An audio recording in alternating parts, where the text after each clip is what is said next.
दूसरी गुड़िया चित्रलेखा की कहानी। दिन के पहले पहर में राजा भोज ने पुनः राजसी पद पर बैठने की इच्छा व्यक्त की, लेकिन जैसे ही वे राजसी पद पर बैठने वाले थे, दूसरी गुड़िया राजसी पद से उतर गई। रुको राजन, मैं चित्रलेखा हूँ। राजसी पद पर बैठने से पहले राजा विक्रमादित्य की यह कथा सुनो और उसके बाद निर्णय करो कि क्या तुम इस सम्मानित पद के योग्य हो। उस समय चित्रलेखा ने कहानी का वर्णन करना शुरू किया। विक्रमादित्य के शासनकाल में उज्जैन अत्यंत समृद्ध था। एक दिन वह शिकार के लिए घने जंगल में चला गया। वह किसी जानवर की तलाश में भटक रहा था। तभी अचानक उसने एक ऋषि को ध्यान करते हुए देखा। वह ऋषि के पास गया और उसे प्रणाम किया, लेकिन जब वह लौटने वाला था तो ऋषि ने अपनी आंखें खोली और कहा, रुको बेटा, मैं तुम्हारे सौहार्द और व्यवहार से विशेष रूप से संतुष्ट हूँ। अपने राजा के लिए यह दिव्य फल स्वीकार करो। उसे फल खाने के लिए कहो। वह तुम्हारे जैसा ही एक असाधारण और बहादुर बच्चा पैदा करेगी। राजा विक्रमादित्य ने ऋषि को फल दिए। जब वह अपने राजमहल वापस लौट रहा था तो उसने एक महिला को पहाड़ी की चोटी पर दौड़ते हुए देखा। महिला आत्महत्या करने जा रही थी। जब राजा विक्रमादित्य ने उसे बचाया और पूछा, तुम आत्महत्या क्यों करना चाहती हो?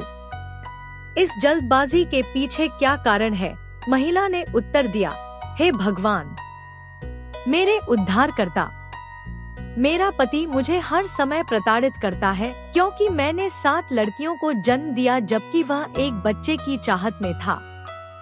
यह मेरा दोष नहीं है। अब मैं उसके कष्टों को और अधिक सहन नहीं कर सकती। मैं बस अपना जीवन समाप्त करना चाहती हूँ। राजा विक्रमादित्य को उस पर दया आ गई और उन्होंने कहा, चिंता मत करो, यह जमीन से उगा हुआ भोजन अपनी पत्नी के पास ले जाओ। तुम्हें अवश्य ही संतान की प्राप्ति होगी। महिला ने राजा को धन्यवाद दिया और वहां से चली गई। कुछ दिनों के बाद राजा विक्रमादित्य अपने अनुचरों के साथ बैठे थे। तभी एक ब्राह्मण साधु के वेश में वहां आया और राजा से अकेले में मिलने का प्रस्ताव रखा। राजा विक्रमादित्य और साधु एकांत में चर्चा करने के लिए एक स्थान पर चले गए।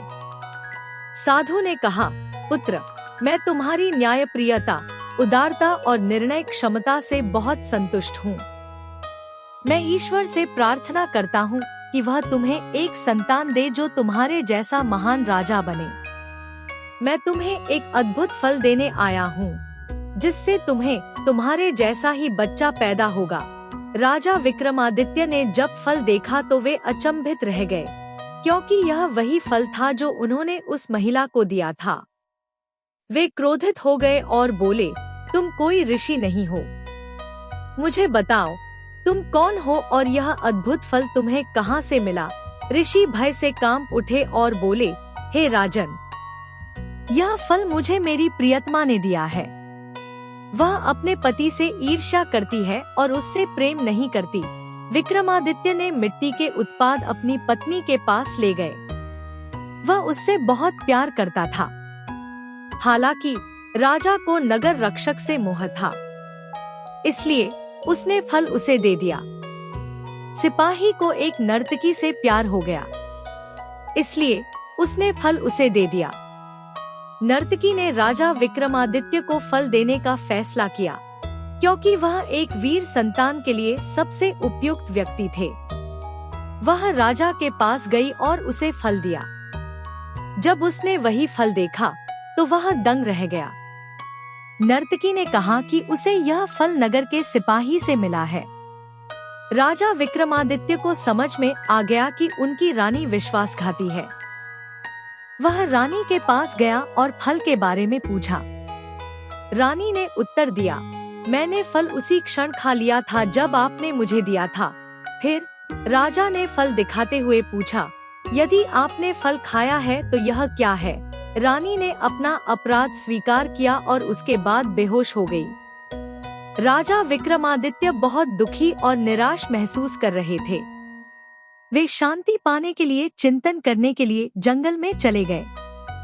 जब इंद्र ने विक्रमादित्य को ऐसी हालत में देखा तो उन्होंने सोचा, राजा विक्रमादित्य एक राजा है, न्यायप्रिय, वीर और असाधारण राजा है। यहाँ तक कि देवता भी उन्हें पसंद करते हैं। उनका राज्य अब खतरे में है क्योंकि इसकी देखभाल करने वाला कोई नहीं है। कोई भी पड़ोसी राज्य उज्जैन पर आक्रमण कर सकता है। बेहतर होगा कि मैं उज्जैन को बचाने के लिए एक द्वारपाल भेजूं। तब इंद्र ने एक पहरेदार को उज्जैन की देखभाल के लिए भेजा। कई दिनों के बाद राजा विक्रमादित्य ने अपने राज्य में लौटने का विचार किया। जब वे अपने राज्य की सीमा पर पहुँचे तो इंद्र के भेजे हुए पहरेदार ने उन्हें रोका और पूछा, आप कौन हैं और कहाँ जा रहे हैं? राजा विक्रमादित्य ने कहा, मैं उज्जैन का राजा विक्रमादित्य हूँ। तुम कौन हो और तुम मेरे पास कैसे आ सकते हो? पहरेदार ने उत्तर दिया, मैं अज्ञा हूँ और भगवान इंद्र ने मुझे इस नगर की रक्षा के लिए भेजा है। यदि तुम राजा हो तो तुम्हें मुझसे युद्ध करना चाहिए और मुझे परास्त करना चाहिए। तब तुम्हारे अलावा कोई भी आगे नहीं बढ़ सकता। राजा विक्रमादित्य ने कुछ ही देर में द्वारपाल को कुचल दिया। द्वारपाल ने हाथ जोड़कर कहा, अभी मैं आपका नौकर हूँ, मैं जा रहा हूँ, लेकिन उससे पहले मैं आपको चेतावनी देता हूँ कि यहाँ पहुँचे एक दुश्मन से सावधान रहना। वह बहुत बड़ा है। इसके बाद अज्ञा स्वर्ग लौट गया। राजमहल पहुंचकर राजा विक्रमादित्य को पता चला कि उनकी पत्नी ने जहर पी लिया है और उनकी मृत्यु हो गई है। वे बहुत दुखी हुए। फिर भी उन्होंने एक बार फिर अपने राज्य पर कब्जा करना शुरू कर दिया। कुछ दिनों बाद एक ऋषि वहां पहुंचे और राजा को एक दिव्य फल दिया। राजा विक्रमादित्य को खुशी हुई और वे ऋषि के पास आशीर्वाद मांगने के लिए गए। ऋषि ने कहा, प्रभु, यदि आप मुझे कोई वरदान देना चाहते हैं तो कृपया मेरे साथ चलें।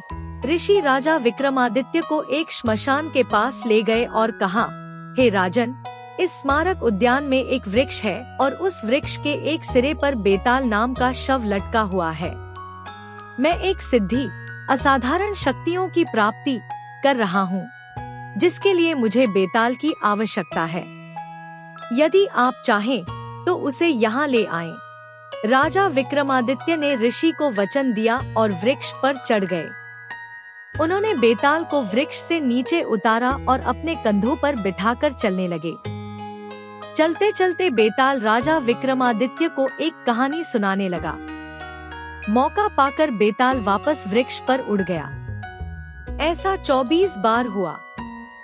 अपने 25वें प्रयास में जब राजा विक्रमादित्य बेताल को अपने कंधों पर उठा रहे थे, तब बेताल ने उन्हें बताया कि जिस बुद्धिमान की वह सहायता कर रहा है वह धोखेबाज है।